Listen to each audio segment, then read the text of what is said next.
Salam damai sejahtera. Berjumpa dengan saya Joe Borning dalam firman satu ayat. Kita akan berdoa terlebih dahulu. Kami berterima kasih dan bersyukur ya Tuhan Yesus atas penyertaan-Mu, kebaikan-Mu sepanjang hidup kami sampai saat ini. Biarlah sukacita yang kami alami juga dirasakan banyak orang di sekitar kami. Oleh karena itu berkatilah kami semua. Dalam nama Tuhan Yesus kami berdoa. Amin. Firman Tuhan satu ayat saya ambilkan dari Amsal pasal 11 ayat 3. Orang yang jujur dipimpin oleh ketulusan, tetapi pengkhianat dirusak oleh kecurangan. Yang berbahagia kita yang mendengarkan firman Tuhan dan setia melakukan dalam kehidupan sehari-hari. Memang kata-kata bijak dari Amsal sangat indah dan banyak memberikan nasihat, motivasi, manfaat di dalam kehidupan firman kita untuk saat ini. Terlebih-lebih kalau itu kita terapkan dalam kehidupan sehari-hari. Nah, ayat 3 dari pasal 11, orang yang jujur dipimpin oleh ketulusan. Memang ketika orang jujur melakukan segala sesuatu dengan tulus dan ikhlas, tetapi juga ada bahayanya. Seringkali dimanfaatkan oleh orang-orang yang curang, orang-orang yang jahat, orang fasik, sering memanfaatkan ketulusan dari orang-orang yang jujur. Oleh karena itu, hikmat perlu. Orang yang jujur dipimpin oleh ketulusan. Jadi,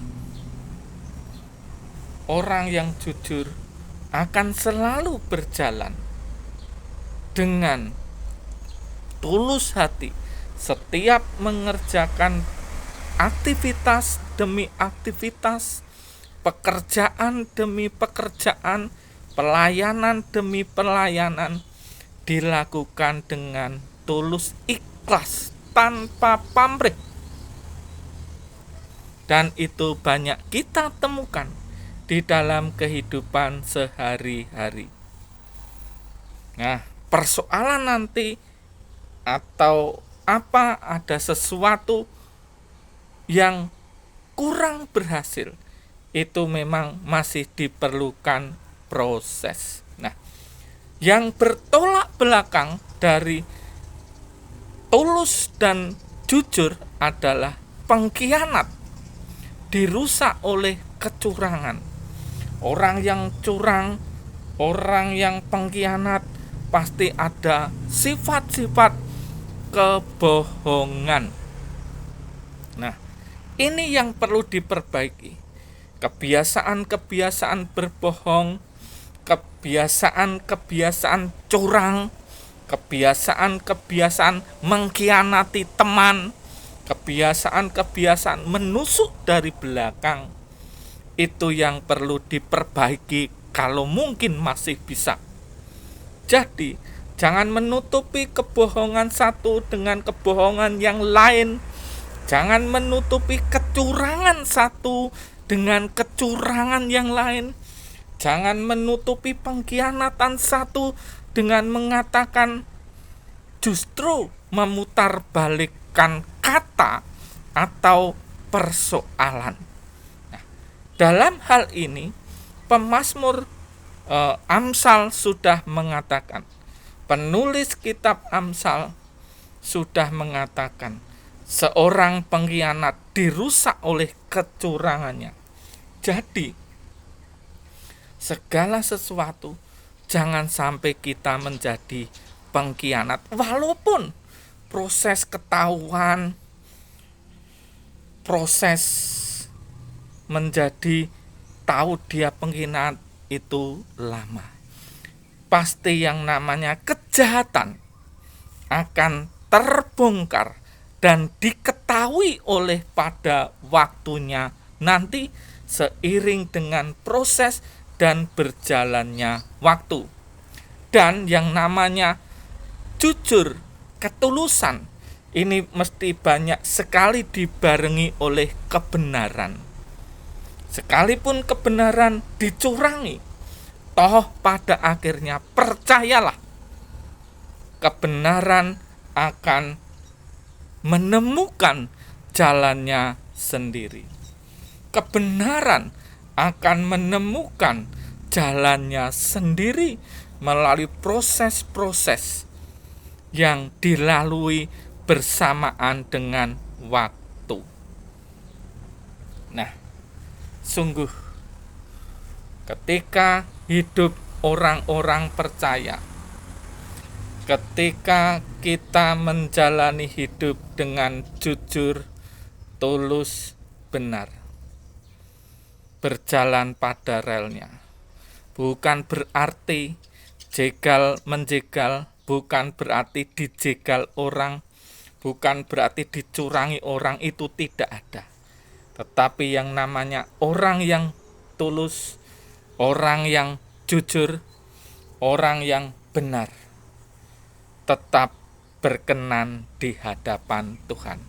Orang yang curang, orang yang pengkhianat, orang yang bohong, tetap saja akan jatuh pada akhirnya, karena Tuhan tidak berkenan dalam hal ini. Nah, kita sebagai orang percaya tentu akan memilih jalan berdasarkan firman Tuhan yang benar, yang jujur, dan yang tulus. Sehingga ketika kita menerima berkat, menerima rezeki, memang itu menjadi bagian kita, bagian saya, bagian kamu. Kita bekerja dengan jujur, kita menerima rezeki dengan ikhlas dari orang yang memberi. Oleh karena itu, Bapak Ibu Saudara yang dikasihi Tuhan, walaupun dunia saat ini mungkin orang yang jujur, orang yang tulus, orang yang benar sulit ditemukan, tetapi pasti masih ada banyak. Saya percaya masih ada banyak, karena setiap orang mempunyai hati nurani untuk jalan hidup yang benar, untuk jalan hidup yang baik, memimpin kepada kebenaran, ketulusan, dan kejujuran. Kita punya hati nurani. Oleh karena itu, abaikan hal-hal yang tadi, pengkhianat, kecurangan, kebohongan. Ketika hidup kita dipenuhi kehidupan yang jujur, tulus, dan juga berkenan di hadapan Tuhan. Jujur, tulus, benar, berkenan di hadapan Tuhan, sudah otomatis itu akan mendesak keluar, menggeser keluar nilai-nilai yang jahat, nilai-nilai yang benar dari hati kita, dari dalam diri kita. Jadi dengan demikian, kebiasaan curang, kebiasaan berkhianat dengan sendirinya akan tersingkirkan oleh kehidupan kebiasaan yang baik. Dengan demikian, seluruh hidup kita diisi oleh kehidupan yang jujur, tulus, benar, dan berkenan di hadapan Tuhan. Saya percaya saudara-saudara yang dipimpin oleh Roh Kudus akan berjalan dengan jujur, tulus, benar, karena Tuhan memimpin saudara dengan Roh Kudus. Tuhan memberkati. Amin.